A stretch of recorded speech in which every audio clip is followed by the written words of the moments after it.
Hey Cussinarians, Ingrid the Cussin Quilter again. Today we are going to talk about how to choose a quilting pattern, specifically a hand quilting pattern for your quilts. This is the next quilt up. If you've been following me a while, you may know about it from one of my shorts. It's an Amish made quilt by a lady named Anna. It's going to be next up on the frame, and I don't want to have it be on the frame forever. So we're going to talk about how to choose the quilting pattern for this, and then we'll go from there. So first off, you want to pick a design that accentuates and goes with your piecing. In hand quilting, there's a few things that you need to consider. In long arming, you can pretty much do anything and it will show up. You can quilt more densely and the pattern shows up really well. But in hand quilting, you have to take into account a few things like how many seams are you going to be quilting through? How busy is the fabric? If the fabric is busy, you are not going to have your hand quilting show up very much. So you don't want to waste your effort on something that's really not going to be seen or noticed. In light colors and solid colors or fabrics that don't have much pattern, the quilting shows up a lot. So that's where you want to concentrate your efforts and be more showy in your quilting. If you'll pan down here. So for instance, on this quilt, we have a lot of seams and we have a lot of pattern in the fabric. Plus your pattern, it's not busy, but there's a lot of pattern. There's a lot going on here if you get closer in. And the fact that I don't want to be quilting on this forever because I want to get to my Hawaiian quilt, that's going to take me probably a year to hand quilt. I want this simple, but I want it dense enough to be able to hold the layers together effectively, and my quilt will last longer if I put enough quilting on it. Okay, so what I've decided to do is, can you see these lines here? I'm going to not worry about the traditional way where you quilt in every ditch. That's a lot of ditches, okay? So I'd be here forever doing that. So what I'm going to do is quilt straight lines all around here on the where all of my strips point end, strip points end, and then halfway that way I'm going to put another line and then another one on this side. Okay, so this is a little bit wider because you have more rounds on the dark than the light. So I'm going to have to find the center of this right here and then put one in the center here. So I'm going to do that on all this pattern, and then I'm going to put a really cool border design because this is so simple. In here, I've already marked it, but I may not go with it because it's not going to show up. So, and it's hard to see even with a white pencil. I wanted to put that in here, but I'm probably not going to go with that. I may go with something a little bit more simpler like these hearts. You just, to figure out what design you want, you just audition a lot of things to see what you like. Now, I may not put all of these. I may put this second one and then skip one and put another one. You know what I mean?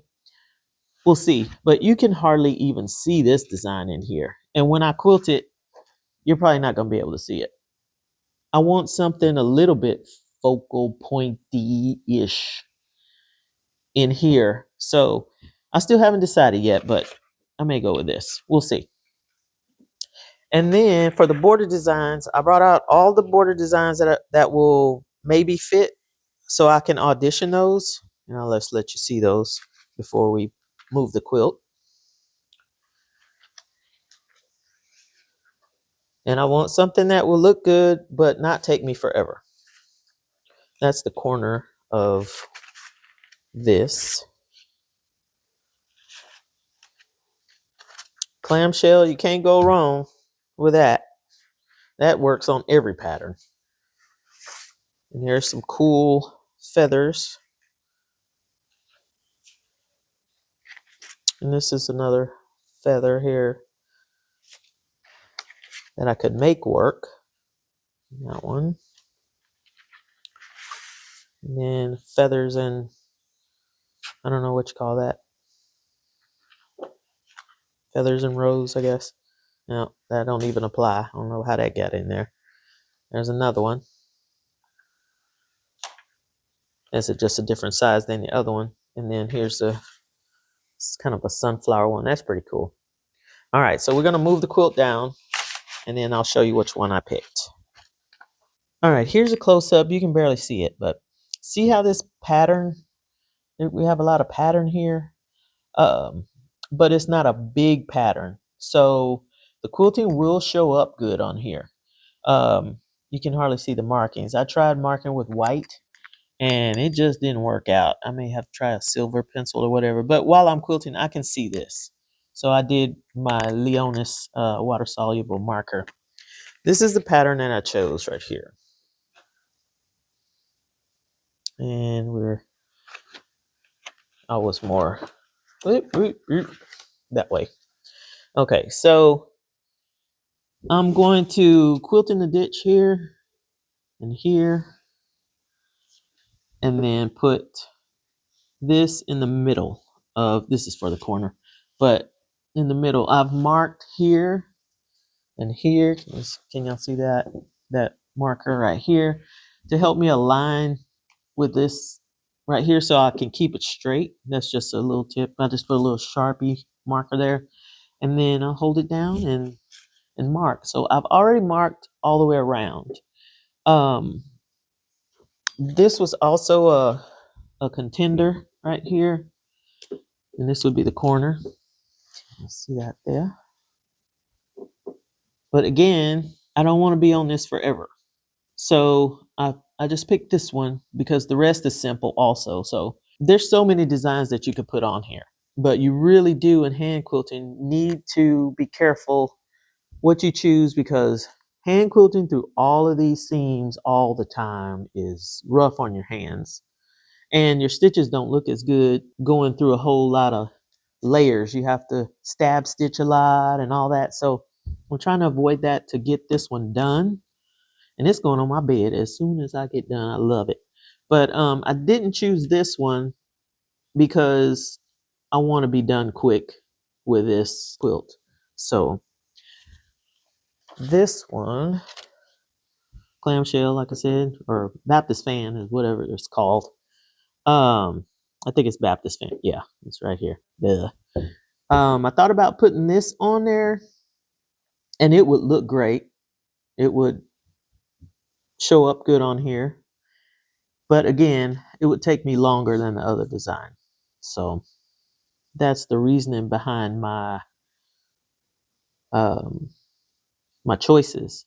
When I'm working on other quilts, if I want the quilt to be like really, really special, I'll choose stuff like this or more complicated designs, especially if it has a lot of negative space. So I just wanted to bring you along for a little bit of how I select my designs. All these straight lines I just put on with a long ruler. When you're doing long rows of lines, the longer the ruler, the better, because they can get wonky on you real quick. And I have had a quilt where they were real wonky. But yeah, that's it. If you have any questions, leave them in the comments. I'll be glad to answer any of them. I have a row and a half left, plus a little bit on the border of Fanny's quilt, and then I'm going to put this one on, and when we get ready to put it on there, I'll bring you back. Like and subscribe, hype, share, all of that good stuff, and we'll see you next time.